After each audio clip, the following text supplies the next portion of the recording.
नमस्कार, मैं विकास और आप देख रहे हैं दैनिक सवेरा टीवी। और आज हमारे साथ जुड़े हैं तेजिंदर सिंह तेजी जी, जो प्रदेश कार्यकारिणी के सदस्य हैं और डीएससी समाज के राष्ट्रीय अध्यक्ष भी हैं।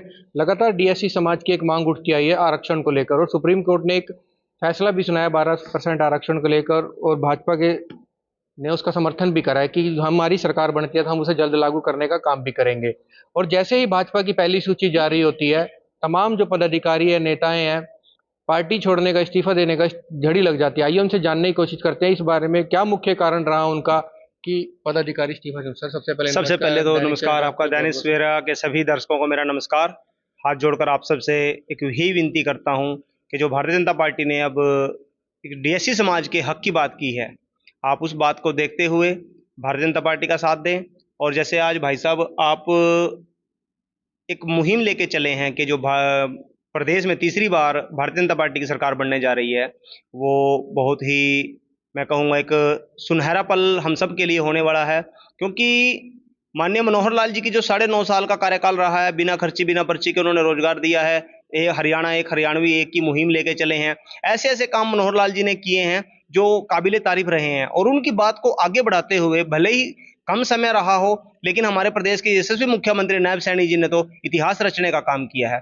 ऐसे सरल स्वभाव के धनी भविष्य में मैं बात करूं तो उनको अभी जैसे नए मुख्यमंत्री के रूप में वो शपथ लेने वाले हैं 8 तारीख को। जैसे ही रिजल्ट आएगा और रिजल्ट में स्पष्ट बहुमत की सरकार प्रदेश में बनने जा रही है, तीसरी बार भारतीय जनता पार्टी की सरकार बनेगी और माननीय नायब सैनी जी दूसरी बार इस प्रदेश के मुख्यमंत्री के रूप में अपनी कमान संभालेंगे। तो सर, लोकसभा की बात करें चाहे विधानसभा चुनाव की बात करें, लोकसभा और वाल्मीकि समाज से आते हैं। ये भाजपा ने वाल्मीकि समाज को टिकट नहीं दिया और ना अनदेखी करी है।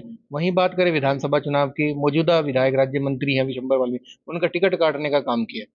देखिए, ये पार्टी संगठन का एक लेवल का काम है, और संगठन ने गहन चिंतन और मंथन किया होगा।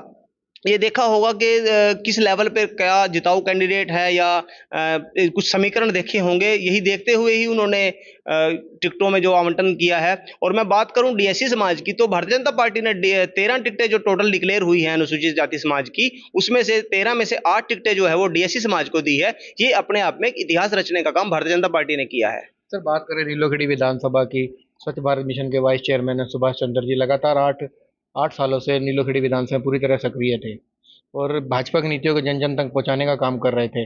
मगर एक उनके उनका भी हमने 1-to-1 करा, उनसे बातचीत करने की कोशिश करी, तो उन्होंने कहा कि एक हारे गए हुए कैंडिडेट पर अपना भाजपा ने दाव खेल लिया है, तो जीत निश्चित नहीं हो पाएगी। नहीं, ऐसा नहीं है। माननीय सुभाष चंद्र जी बहुत अच्छे कार्यकर्ता हैं, भारतीय जनता पार्टी के बड़े सुलझे हुए वो कार्यकर्ता हैं। और माननीय सुभाष जी जिस तरह से पूरे 10 साल के कार्यकाल में 9 साल तक लगभग वो प्रदेश के मुखिया के रूप में, जो स्वच्छ भारत मिशन का मुखिया है, उसके रूप में उन्होंने काम किया है। और उन्होंने पूरे प्रदेश में जन जागरण अभियान चलाया है स्वच्छ भारत मिशन को लेके। तो मैं ये कहूँगा कि जो भारतीय जनता पार्टी ने सोचा है, शीर्ष नेतृत्व ने सोचा है कि माननीय कबीरपंथी जी एक जिताऊ कैंडिडेट हैं, तो उस नाते से उनको भारतीय जनता पार्टी ने टिकट देकर नीलोखेड़ी विधानसभा से उतारा है। और ये हम सब का दायित्व बन जाता है, क्योंकि आप सब ने देखा होगा, मैं इस वीडियो के माध्यम से माननीय सुभाष जी से भी अपील करूंगा, और जो हमारे तमाम जितने भी टिकटार्थी इस नीलोखेड़ी विधानसभा में रहे हैं या इसके अलावा अलग अलग विधानसभा में रहे हैं, उन सबसे मैं अपील भी करूंगा कि जब आप रैली में आपने मंच से ये कहा कि हम सिर्फ कमल का फूल हमारा प्रत्याशी होगा, हम कमल के फूल को जिताने का काम करेंगे, तो आप सबका नैतिक दायित्व बनता है कि मन मुटाव छोड़ के, कोई निजी स्वार्थ छोड़ के आप सब कमल के फूल के साथ आइए और कमल के फूल को भारी बहुमत से जिताइए। मैं आपसे यही अपील करूंगा कि आप कमल के फूल का साथ दें। सर, स्वच्छ भारत मिशन के सुभाष चंद्र की बात करें, चाहे मीना चौहान जी है, भाजपा में बहुत लंबे समय से सक्रिय हैं। आज उनकी एक पंचायत रखी गई जो नीलोखेड़ी की जनता तय करेगी वो करूंगी, मगर वो आजाद चुनाव मैदान में उतर चुके हैं। उस पर क्या कहेंगे? नहीं, मुझे नहीं लगता कि उनको आज़ाद इस तरह के चुनाव में जाना चाहिए, क्योंकि अब लंबे समय से उन्होंने भारतीय जनता पार्टी की सेवा की है और आगे भी वो सेवा करते रहेंगे, मेरा ऐसा मानना है। और मेरा तो उनको यही सुझाव है, यही निवेदन भी है कि आप अपना जो परिवार है, परिवार को बरकरार रखें, परिवार को किसी तरह से बिखराने की कोशिश ना करें, क्योंकि हम परिवार में हैं, परिवार में ही रहें और भारतीय जनता पार्टी का ही हम साथ दें। तो सर, आपने अभी बात करी कि जिताऊ कैंडिडेट को नीलोखेड़ी विधानसभा से उतारा है, तो 2019 में क्या कमियां रही कि वो जीत नहीं पाए, हार का सामना करना पड़ा उन्हें? देखिए, वो समीकरण कुछ बहुत ज़्यादा बड़ा मार्जिन नहीं रहा है। 2-1 हज़ार के मार्जिन से ही जो कैंडिडेट रहे हैं आज़ाद उम्मीदवार वो जीत पाए थे। तो मैं इसको बहुत बड़ी हार नहीं मानता हूँ, क्योंकि माननीय कबीरपंथी जी बहुत अच्छे विधायक की भूमिका उन्होंने निभाई है और बहुत सरल स्वभाव के धनी हैं माननीय कबीरपंथी जी।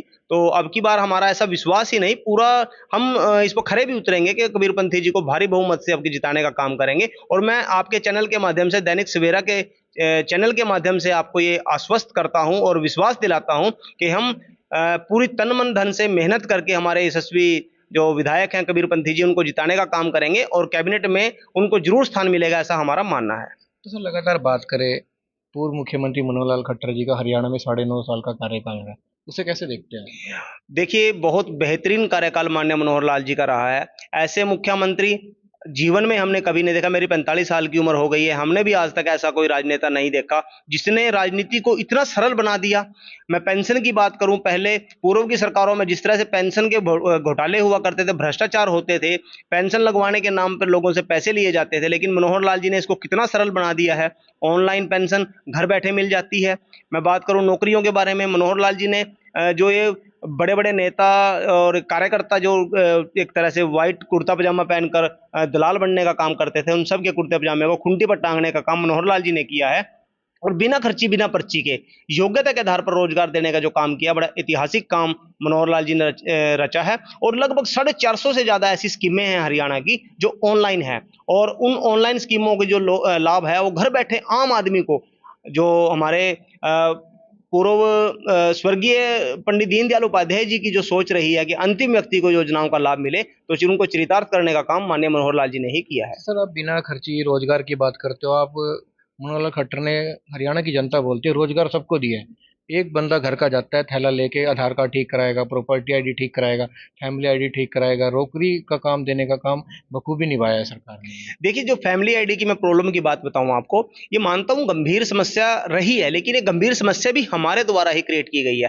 पहले क्या था, पहले हम फैमिली आईडी से पहले जब राशन कार्ड या इस तरह की योजनाएं होती थी, उसमें हम एक आदमी के 2 या 3 नाम रख लिया करते थे। लेकिन जब दुरुस्त करने का टाइम आया, तो ऑनलाइन कंप्यूटराइज सिस्टम है, कंप्यूटराइज सिस्टम में तो जो स्पेलिंग होगी, स्पेलिंग के अकॉर्डिंग ही वो उसको उठाने का काम करेगा। लेकिन फिर भी करेक्शन का ऑप्शन रहा है और सारी चीजें जो करेक्ट हुई हैं, करेक्ट होके जिसको फैमिली आईडी या जो भी अपना डॉक्यूमेंट है, हर चीज को बैंक से जोड़ दिया गया है, हर चीज को पैन कार्ड को आधार कार्ड से जोड़ दिया है। सारी की सारी जो योजनाएं हैं वो स्मूथली अब चलने के लिए एक बार थोड़ी सी मेहनत करनी पड़ती है। मेरी आप सब जनता से अपील भी है कि आप अपनी आईडीज को बिल्कुल दुरुस्त करा लें, और वो कोई जिस पे कोई खर्चा भी नहीं आता है, आप उसको चाहें तो अपने घर बैठकर भी कर सकते हैं, नहीं तो आपके नजदीक में जो एक सीएससी सेंटर का जो कंसेप्ट लेके आए हैं मनोहर लाल जी की, एक बहुत एक महत्वाकांक्षी योजना है कि आपको डोर स्टेप पे ही आपके घर के नजदीक ही सीएससी सेंटर के माध्यम से सरकार की योजनाओं का लाभ मिल जाता है। तो सर 9.5 साल का कार्यकाल है, हरियाणा करनाल एक दानवीरकरण की धरती रही है। यहाँ से एक को 2 महीने पहले एक आगाज हुआ था हरियाणा मांगे हिसाब, दीपेंद्र हुड्डा जी के नेतृत्व में, कि 9.5 साल का मुख्यमंत्री, पूर्व मुख्यमंत्री मनोहर लाल खट्टर का कार्यकाल रहा है, उसका हिसाब देखो कि इसमें बड़े बड़े घोटाले हुए हैं, पेपर लीक हुए हैं, जो दरवाजे बनाए गए हैं, करोड़ों रुपए का घपला हुआ है, स्मार्ट सिटी के नाम पे 10 मिनट की बारिश हो जाए तो पोल खोलने का काम करती है। नहीं, देखिए, जैसे ये विपक्ष इल्जाम लगा रहा है हरियाणा सरकार पे, वो सरासर गलत है। भ्रष्टाचारी जो सरकार थी वो कांग्रेस पार्टी थी।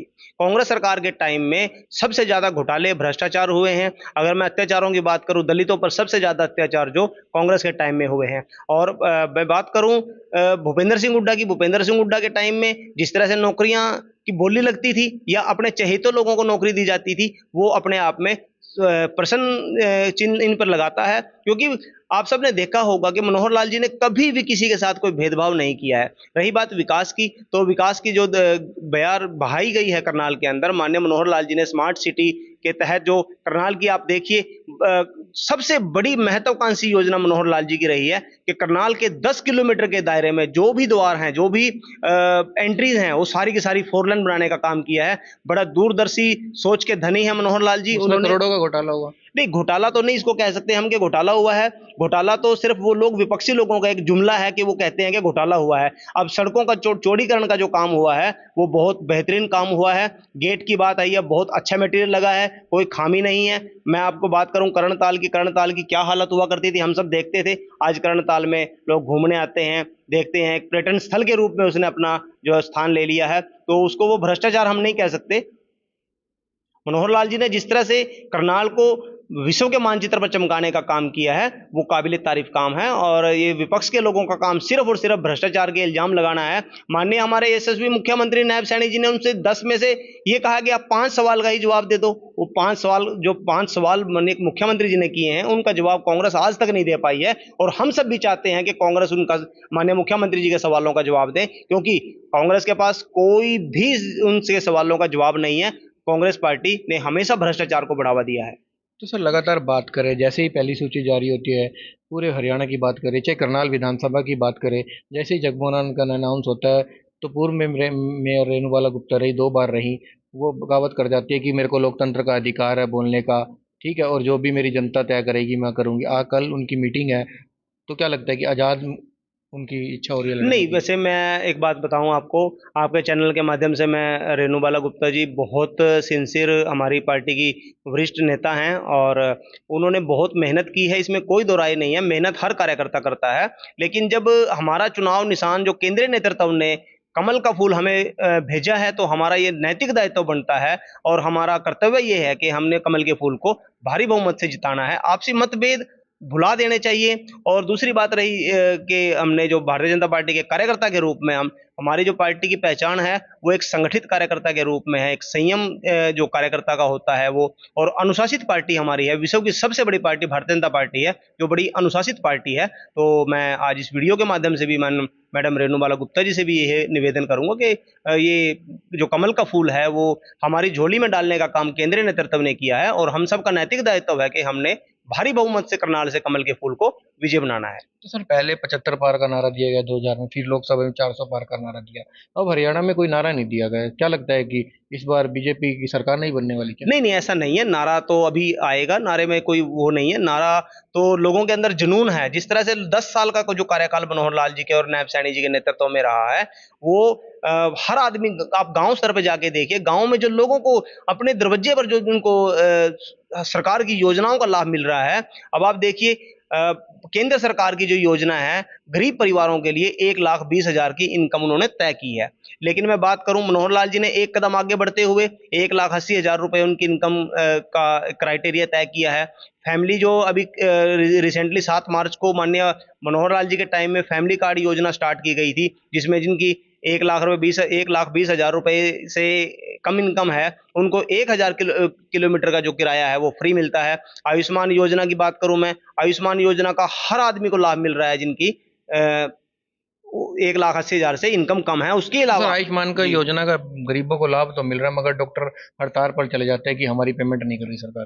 नहीं, देखिए डॉक्टर का क्या है कि जो सरकार की योजनाएं हैं, सरकार की योजनाओं को इम्प्लीमेंट कराना होता है जो एजेंसी है। एजेंसीज काम अच्छे से करती हैं। ऐसा नहीं है कोई एक आध कोई ऐसा केस आया हो कि जो हड़ताल पर कोई डॉक्टर चले गए हो या कोई आयुष्मान योजना में खामी नजर आई उनको आई हो, ऐसा नहीं है। आयुष्मान योजना का हमारे साथी बहुत हैं जिन्होंने मैं आपको ऐसी सैकड़ों की लिस्ट दिखा सकता हूं जिनको आयुष्मान योजना में बड़े बड़े ऑपरेशन हुए हैं। ये बहुत महत्वाकांक्षी योजना है। उसके अलावा चिरायु योजना भी मनोहर लाल जी ने शुरू की है कि वो कुछ थोड़ा सा अमाउंट देकर वो भी अपना एक कार्ड बना सकते हैं हेल्थ चेकअप का। तो सर अंत में एक आखिरी सवाल है। मोदी जी अपने भाषणों में एक बात बड़े जोरों शोरों से बोलते हैं, कसम मुझे इस मिट्टी की, मैं देश नहीं बिकने दूंगा, मगर उन्होंने तो सब कुछ बेच दिया। नहीं, ये तो विपक्ष के लोगों का एक भ्रम फैलाने का काम है।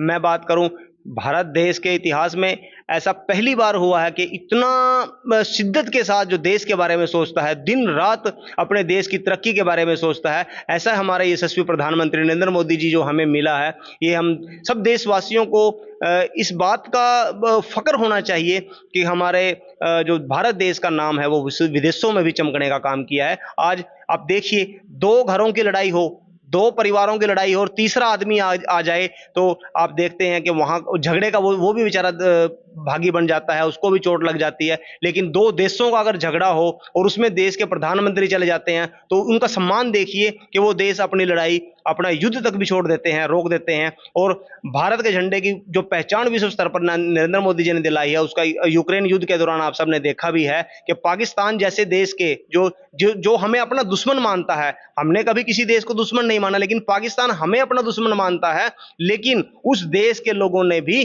तिरंगा झंडा लेकर यूक्रेन से निकलने का काम किया है। इससे बड़ी पहचान मोदी जी और क्या दिला सकते हैं आप? तो सर, अंत में आखिरी सवाल है, आने वाली 5 तारीख को वोटिंग के लिए जनता से क्या संदेश देना चाहेंगे हमारे चैनल के माध्यम से? मैं दैनिक सवेरा के सभी दर्शकों को और इस चैनल के माध्यम से इस प्रदेश की पूरी जनता से अपील करता हूं कि आने वाली 5 तारीख को आप कमल के सामने का बटन दबाकर भारतीय जनता पार्टी के उम्मीदवार को भारी बहुमत से विजय बनाएं, क्योंकि जो अभी काम कुछ पेंडिंग बचे पड़े हैं प्रदेश को चहुमुखी विकास कराने के लिए, उसके काम ताकि बखूबी पूरे हो सकें और हमारे बहुत ही सरल सौभाग्यवान, मैं बात करूं, हमारे यशस्वी मुख्यमंत्री नायब सैनी जी हैं, उनके नेतृत्व में ये चुनाव जीतने का काम अब किया जा रहा है और आप उनके हाथों को मजबूत करने का काम करें, स्पष्ट बहुमत की सरकार आप प्रदेश में बनाने का काम करें, ताकि जो हमारा विकास है बहुत अच्छे से विकास हो सके प्रदेश का। देश दुनिया की हर खबर सबसे पहले देखने के लिए फॉलो करें Dainik Savera TV, YouTube, Facebook, Instagram, X और व्हाट्सएप चैनल पर।